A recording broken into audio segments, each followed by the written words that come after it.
মানে বর্তমান যুগের কর্মকাণ্ডের উপর ভিত্তি করে একটি কবিতা আবৃত্তি করে শোনাচ্ছি।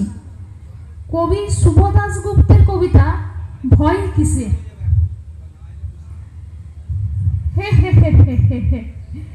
ভয় কিসের?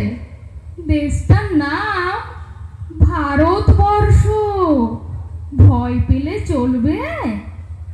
করুন না ইচ্ছে মতন যা খুশি। কার ঘাড়ে কটা মাথা আছে বলবে? আপনি শুধু ওই বিজ্ঞান মেনে ঠিক ঠিক চ্যানেলে যোগ রাখুন, ঠিক ঠিক খালে ক্যানেলে সাঁতরে বেড়ান, ভেসে থাকুন, ব্যাস। ভয় কিসের? দেশটার নাম ভারতবর্ষ। ভয় পেলে চলে?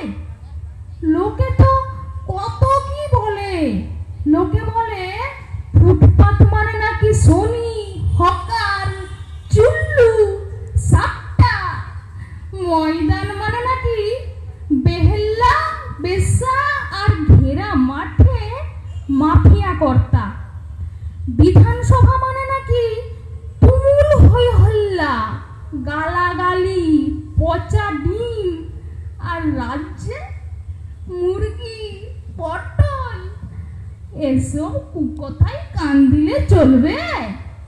ঘাবড়ে গেলে মুশকিল। আরে ভয় কিসের? দেশটার নাম ভারতবর্ষ। পকেটে চামচে রাখুন, ঠিক ঠিক গণেশকে দুধ খাওয়ান। স্যাটেলাইট চ্যানেলে রাত জেগে দেখুন বিদেশি হট ছবি।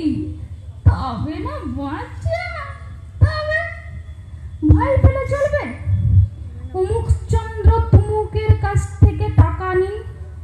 খবরের কাগজে ঢিঢি পড়ে গেলে বলুন পাগল, টাকা নিয়েছি আমি।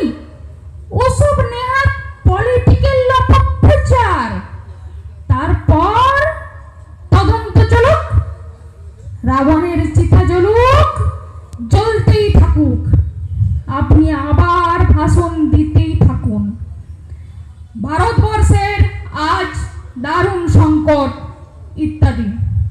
তবে না আপনি নেতা? তবে ভয় কিসের? জন্মদিনে কেক আর শোকের সময় সাদা ফুল জায়গা মতো পাঠাতে ভুলবেন না। তাহলে আপনার সংসার সুজলাং সুফলাং।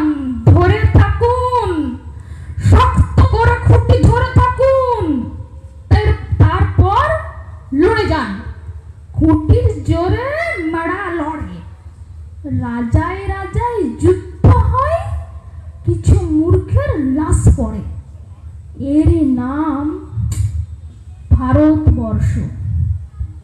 ভয় কিসের? এদেশ স্বামী বিবেকানন্দের। এ দেশ গৌতম বুদ্ধ, গুরু নানকের। এ দেশ ভগৎ সিং, সূর্য সেনের। এ দেশ মহাত্মা গান্ধী, নেতাজি সুভাষের। এ দেশ ক্ষুদিরামের। ভয় পেলে চলবে?